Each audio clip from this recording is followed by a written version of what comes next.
Hello my dear students. Today we continue with part 2, session 2 of the geography chapter, agriculture, chapter number 4. Continuing with the non-food grain crops. Today we will first talk about the sugarcane. Sugarcane is a tropical as well as a subtropical crop. It grows well in hot and humid climate. It requires a temperature of 21 degrees Celsius to 27 degrees Celsius. The annual rainfall required is between 75 centimeters to 100 centimeters. Sugarcane requires irrigation in the regions of low rainfall. Sugarcane can be grown on a variety of soils. Sugarcane requires manual labor from sowing to harvesting. Where is sugarcane grown in India? India is the second largest producer of sugarcane only after Brazil. It is the main source of sugar, gur, which is also known as jaggery, khandasari, and molasses. Major sugarcane producing states in India include Uttar Pradesh, Maharashtra, Karnataka, Tamil Nadu, Andhra Pradesh, Telangana, Bihar, Punjab and Haryana. Oil seeds are important both as edible and also that they are used in various other industries. The important oil seeds in India that are produced include groundnut, mustard, sesame, soybean, castor, cotton seeds, linseed and sunflower. Most of these are edible and used as cooking mediums. I am sure all of you are aware of this. They are also used as raw materials in the production of soaps, cosmetics and ointments. Do you know, children, groundnut is a kharif crop and it accounts for about half of the major oil seeds produced in the country. Linseed and mustard are rabi crops. Sesame is a kharif crop in the north and rabi crop in the south India. Castor seed is grown both as rabi and kharif crop. In rapeseed production, India was the third largest producer in the world after Canada and China in 2015. Well, tea was introduced in India initially by the British. But today, most of the plantations are owned by Indians. Tea bushes require warm and moist, frost-free climate throughout the year. The tea plant grows well in tropical and subtropical climates endowed with deep and fertile, well-drained soil, rich in humus and organic matter. Frequent showers evenly distributed over the years ensure continuous growth of tender tea leaves. It is also grown in Himachal Pradesh, Uttarakhand, Meghalaya, Andhra Pradesh and Tripura. Tea is a labor-intensive industry. It requires abundant, cheap and skilled labor. Where is tea grown in India?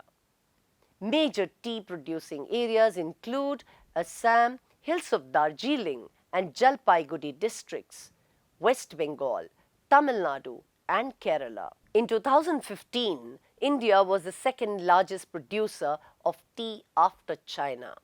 Tea is processed within the tea garden to restore its freshness.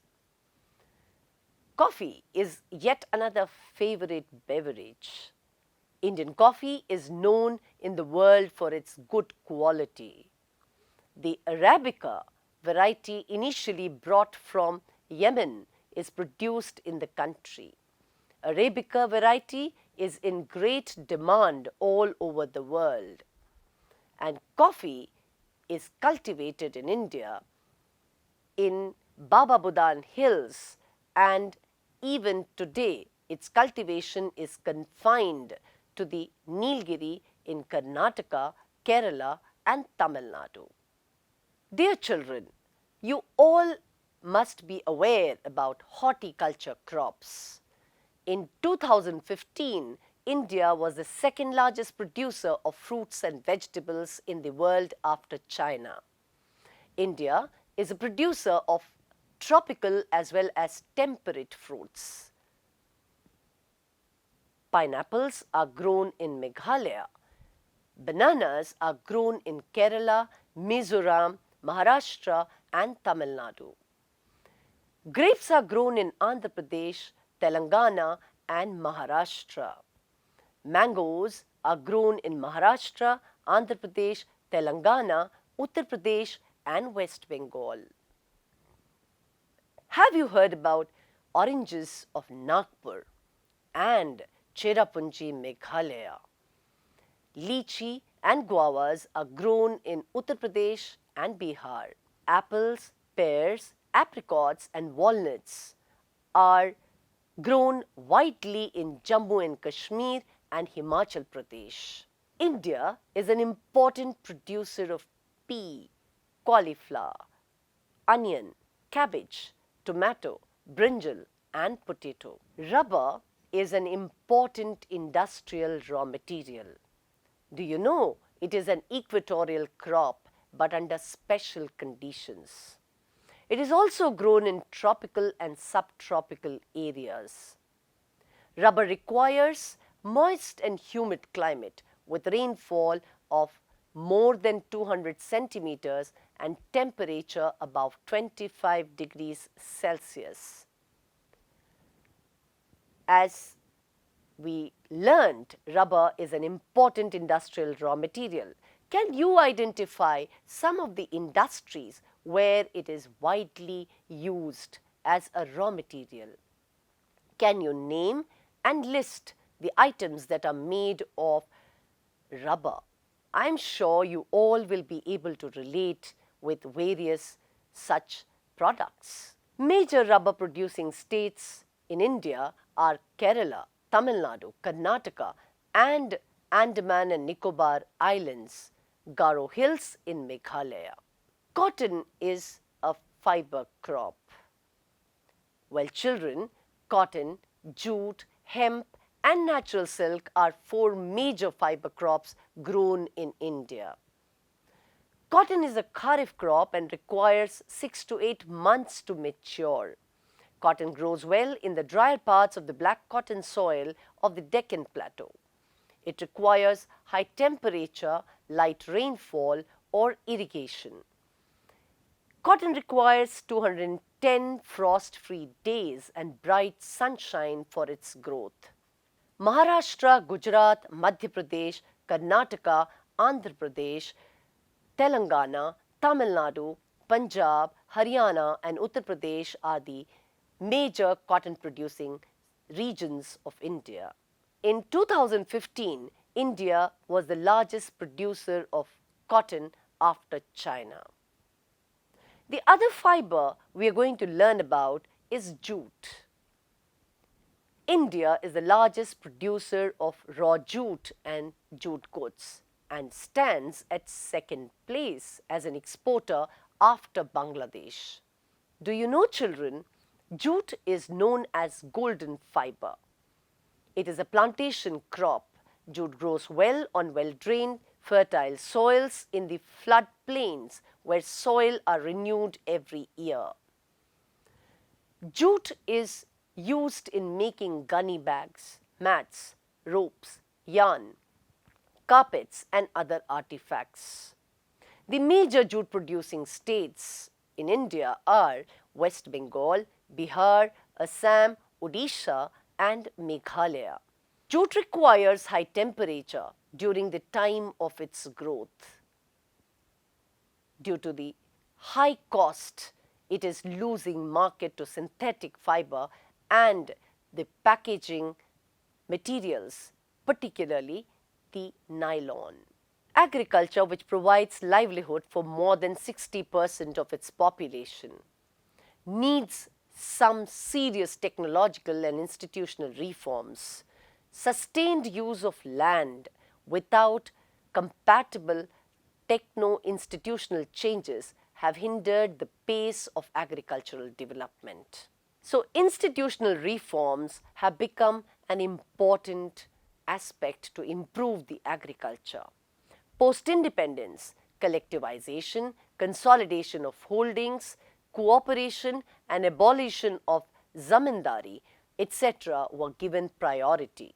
Land reforms was the main focus of our first 5-year plan. The consolidation of holdings was necessary as the right of inheritance had already led to land fragmentation. The Government of India introduced agricultural reforms to improve Indian agriculture in the 1960s and 1970s. The Green Revolution, based on use of package technology, and the White Revolution, Operation Flood, were some of the strategies initiated by the Government of India. The comprehensive land development was initiated in the 1980s and 1990s. This included both institutional and technological reforms. Under this, provision of insurance against drought, flood, cyclone, fire and diseases were extended to the farmers. Kisan Credit Card, the KCC, Personal Accident Insurance Scheme, PAIS, for the benefit of farmers was also initiated. Special weather bulletin and agricultural programs on radio and television were extensive efforts taken up by the government. Minimum support prices, remunerative and procurement prices were announced for important crops to check the exploitation of farmers by the speculators and middlemen. There were various steps taken to modernize agriculture. Let us take an insight into these steps that were initiated by the Government of India. The Government of India made concerted efforts to modernize Indian agriculture, primarily by the establishment of the Indian Council of Agricultural Research, the ICAR. Agricultural universities, veterinary services and animal breeding centers were established. The government focused on horticulture development, research and development in the field of meteorology and weather forecast. Indeed, they were given priority for the development of agriculture.